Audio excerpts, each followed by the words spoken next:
Assalamu alaikum beautiful people, how are you all?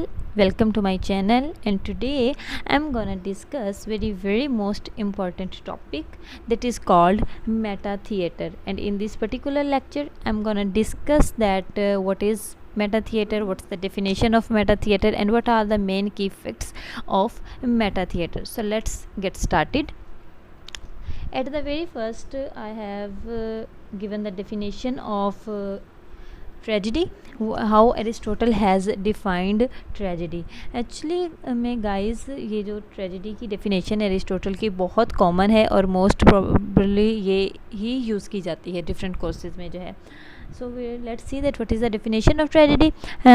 According to Aristotle, a tragedy is the imitation of an action that is serious and also has having magnitude, complete in itself in language with playable accessories, each kind of brought in separately in part of the work, in dramatic not in narrative form, with incidents arousing pity and fear, whereas to accomplish with catharsis of such emotions. So this is called the definition of tragedy. कि tragedy जो है वो क्या होती है, basically imitation, copy है किस चीज़ की, एक्शन की, और जो कि सीरियस होती है, जिसकी टोन जो है, नेचर जो है वो सीरियस होती है, एक पर्टिकुलर मैग्नीट्यूड होता है, एक पर्टिकुलर स्पेसिफिक बिगिनिंग एंडिंग होती है, और क्या होता है इसमें ड्रामेटिक होती है, नेरेटिव नहीं होती, and drama meant to be stage यानी कि मस्ट बी परफॉर्म्ड भी की जाए, और इन द एंड जो है वो पिटी एंड फियर के जो है वो अराउज़ करे इमोशंस अपनी ऑडियंस में और उनका कैथारसिस करे. तो ये हो गई आपके पास गाइस डेफिनेशन ट्रेजेडी की. एक बात और गाइस कि जो एरिस्टोटल के टाइम की ट्रेजेडी थी ना, उसमें जो यूनिटी है, यूनिटीज़ का है हो आप लोगों को पता होगा, unity of time place and action जो है, इनको जो है वो बहुत ज़्यादा स्ट्रिक्टली जो है वो इनको फॉलो किया जाता था. लेकिन अब जब with the passage of time Elizabethan theatre आया या मेटा थिएटर टाइम आता है, तो इधर जाके हम देखते हैं कि इन यूनिटीज़ को वो इम्पोर्टेंस, वो प्रायोरिटी जो है वो नहीं दी जाती, जो कि एरिस्टोटल के टाइम पर या एरिस्टोटल की ट्रेजेडी में इन यूनिटीज़ को इम्पोर्टेंस दी जाती थी. और स्टार्टिंग पर जो राइटर्स थे, जब वो लिखते थे अपना काम, तो वो इन यूनिटीज़ को स्ट्रिक्टली फॉलो करते थे. एंड ये यूनिटीज़ जो होती थी उस ड्रामे की सक्सेस के लिए बहुत ज़्यादा इसेंशियल होती थी. कैरेक्टर्स जो होते थे वो ऑडियंस के रिलेटेड होते थे. लेकिन अगर अब हम एलिज़ाबेथन थिएटर की बात करें तो ये जो है टोटली अपोज़ कर रही है. किस चीज़ को अपोज़ कर रही है? एरिस्टोटल के थिएटर को, या एरिस्टोटल की ट्रेजेडी को, या वो की फैक्ट्स जो एरिस्टोटल ने हमें डिस्क्राइब किए थे. ये उन तमाम चीज़ों को जो है वो रिजेक्ट कर रही है. किस तरह से रिजेक्ट करती है, let's see. Number 1, Elizabethan theatre villainous hero के, जो एलिज़ाबेथन थिएटर के टाइम के अब जो हीरोज़ हैं, अगर हम उन्हें एरिस्टोटल के टाइम ऑफ हीरोज़ के साथ अगर हम कंपेयर करें तो वो to some extent they are villain in nature. जबकि एरिस्टोटल के जो हीरो थे they are somehow they were kind, good and nice in nature, while Aristotle के ये जो एलिज़ाबेथन के जो हीरोज़ हैं वो विलन इन नेचर है, यानी कि वियर्ड हैं, हम उन्हें ये कह सकते हैं, बैड हैं, अनसिविलाइज्ड हैं. जबकि एरिस्टोटल के जो थे वो गुड थे, रॉयल थे. ऑल्दो दोनों में एक चीज़ कॉमन ये है कि both of them commit some flaws which becomes the result of their downfall, but to some extent they are different from each other in nature. के एरिस्टोटल के जो हीरोज़ हैं वो गुड थे नेचर में, जबकि जो एलिज़ाबेथन के हैं वो विलन इन नेचर हैं. Next one is subplots. जब हम एरिस्टोटल की कोई ट्रेजेडी की बात करें, for example the very most common example of Oedipus Rex the king, उसमें जो है हम देखते हैं कि जस्ट एक ही प्लॉट है, एक प्लॉट है, उसका प्रॉपर ओपनिंग है, उसकी क्लाइमैक्स है, उसकी रेजोल्यूशन है, and then at the end जो है उसकी एंडिंग है. तो उसके कंप्लीट यानी कि एक फीचर से एक कंप्लीट प्लॉट है.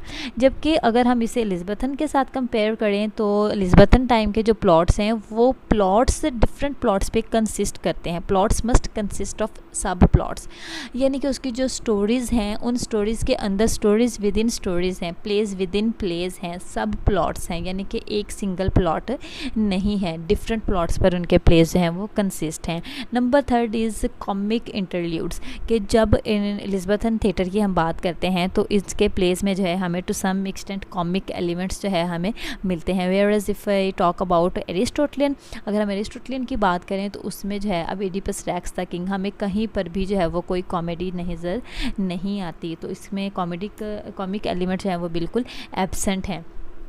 Next one is violation of unities के स्ट्रिक्टली, जैसे मैंने आपको पहले कहा कि एरिस्टोटल के टाइम पर यूनिटीज़ को स्ट्रिक्टली फॉलो किया जाता था, unity of time place and action को, जबकि एलिज़ाबेथन टाइम पर आके इन यूनिटीज़ को वायलेट कर दिया गया, रिजेक्ट कर दिया गया, फिनिश कर दिया गया, इनको फॉलो किया ना जाने लगा। और राइटर्स ने ये क्लेम, क्रिटिक्स ने ये क्लेम किया कि it was not the unities that are the most important for this success of a drama, it is actually the stage illusion which are the most important for this success of a drama.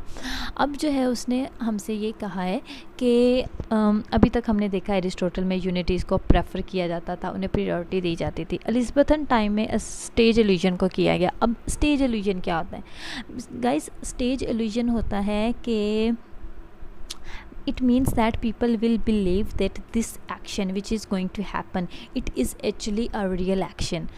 मैं अगर इसकी common most example दूँ तो हम बॉलीवुड की movies देखते हैं या कोई भी हम मूवीज़ देखते हैं, ड्रामास देखते हैं, तो हम वहाँ पर देखते हैं कि वहाँ पर फाइट हो रही है, हमारे हीरो को जो है वो गोली लग गई है या लड़ाई हो रही है। तो गाइस देखें, वो सब चीज़ें फ़ेक हैं, अनरियल हैं, मतलब वो इस तरह से क्रिएट की गई हैं कि हम उन्हें रियल समझते हैं, हम उन्हें फ़ेक नहीं समझते। तो ये जो चीज़ है ये आपकी स्टेज इल्यूजन कहलाती है, यानी कि आपने साइकोलॉजिकली अपनी ऑडियंस को, उनके माइंड सेट को जो है वो कंट्रोल करना है। ये चीज़ आपकी क्या कहलाती है? स्टेज इल्यूजन कहलाती है। और इस चीज़ को एलिज़ाबेथन थिएटर में बहुत प्रेफर किया गया, जबकि एरिस्टोटल टाइम पर इस चीज़ का कोई कंसेप्ट नहीं था, वो सिर्फ यूनिटीज़ को फॉलो करते थे। एंड लास्ट वन एग्जांपल उसने हमें दिए, जैसे हम डॉक्टर फाउस्टस देखें, मैकबेथ देखें, हैमलेट, किंग लियर, इन चीज़ों को हम देखते हैं कि इनमें जो है ये विलन सॉर्ट ऑफ हीरोज़ हैं, सब प्लॉट्स हैं, कॉमिक एलिमेंट्स हैं, और ये यूनिटीज़ जो है वो किस तरह से पाई जा रही हैं। नेक्स्ट जो है वो है गाइस द फोर्थ वॉल का कंसेप्ट। देखें, अब मैंने ये पिक्चर ड्रॉ की है, एक आपके पास स्टेज है, स्टार्टिंग पे वहाँ जो 2 पर्सन खड़े हैं ये स्टेज है, सेंटर में एक डॉटेड लाइन है जिसको मैंने फोर्थ वॉल कहा है, और नेक्स्ट वन इज़ आपकी ऑडियंस है। अब ये फोर्थ वॉल जो है वो क्या होती है? फोर्थ वॉल जो है गाइस, इसका मतलब ये होता है कि ये स्टेज के और ऑडियंस के दरमियान एक गैप है, एक स्पेस है। जब ऑडियंस वो देखेगी, ड्रामा देखेगी, तो उसे जो है इस वॉल को इग्नोर करना पड़ेगा कि इसके दरमियान कोई भी डिफरेंस नहीं है, जो भी चीज़ स्टेज पर हो रही है वो रियल है और हमारे सामने हो रही है।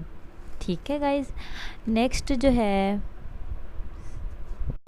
आगे जो है गाइस, अब हम डिफ़ाइन करने जाते हैं मेटा थिएटर को, कि मेटा थिएटर जो है वो बेसिकली क्या होता है। मेटा थिएटर के जो है ये 4-5 मैंने की फैक्ट्स लिख दिए हैं, जिसके ज़रिए आपको इसकी समझ आ जाएगी कि मेटा थिएटर में किन चीज़ों को हम प्रेफर करते हैं। नंबर 1 पर जो है वो आपके पास सेल्फ सर्टेनैलिटी है। सेल्फ सर्टेनैलिटी का मतलब होता है गाइस कि आप जब कोई ड्रामा देख रहे हैं, कोई चीज़ देख रहे हैं, तो आपकी जो अपनी सेल्फ है, ऑल्दो के जो कैरेक्टर्स हैं वो आपसे रिलेट करेंगे, उनकी स्टोरीज़ आपकी स्टोरीज़ से, रियल लाइफ से रिलेट करेंगी, पर्सनली आप अटैच हो जाते हो। लेकिन सेल्फ सर्टेनैलिटी जो है वो ये है कि आपने अपने आप को बिल्कुल इंटेंगल नहीं कर देना, अपने आप को मर्ज नहीं कर लेना उस ड्रामा के अंदर, और आपने इस बात को कीप इन माइंड रखना है कि ये जो भी हो रहा है ये just as a piece of art है, ये एक पीस ऑफ आर्ट है और इसका आपसे कोई भी लेना देना नहीं है। मीन टू से कि हम जब भी ड्रामा देखते हैं या फिल्म मूवीज़ देखते हैं तो स्टार्टिंग पे जो है एक डिस्क्लेमर दिया जाता है, तो जिसमें वो ये बताते हैं कि इसका आपकी ज़िंदगी से कोई भी लेना देना नहीं है, ये just as a piece of art है और सोशली जो है ये इश्यूज़ को डिपिक्ट कर रहा है। तो मेटा थिएटर में सेल्फ़ को जो है वो बहुत ज़्यादा, सेल्फ़ रेफरेंस को जो है वो प्रेफर किया जाता है कि आपकी अपनी सेल्फ़ जो है वो रिटेन रहे। नेक्स्ट पर जो है वो ब्रेकिंग ऑफ फोर्थ वॉल है, कि मेटा थिएटर में हमने वो फोर्थ वॉल जिसकी बात की कि ऑडियंस और स्टेज के दरमियान एक गैप होता है, स्पेस होती है। तो जब मेटा थिएटर की बात करते हैं तो उस वक़्त इस वॉल को ब्रेक कर दिया जाता है, फिनिश कर दिया जाता है, किसी भी वॉल का कंसेप्ट नहीं आता।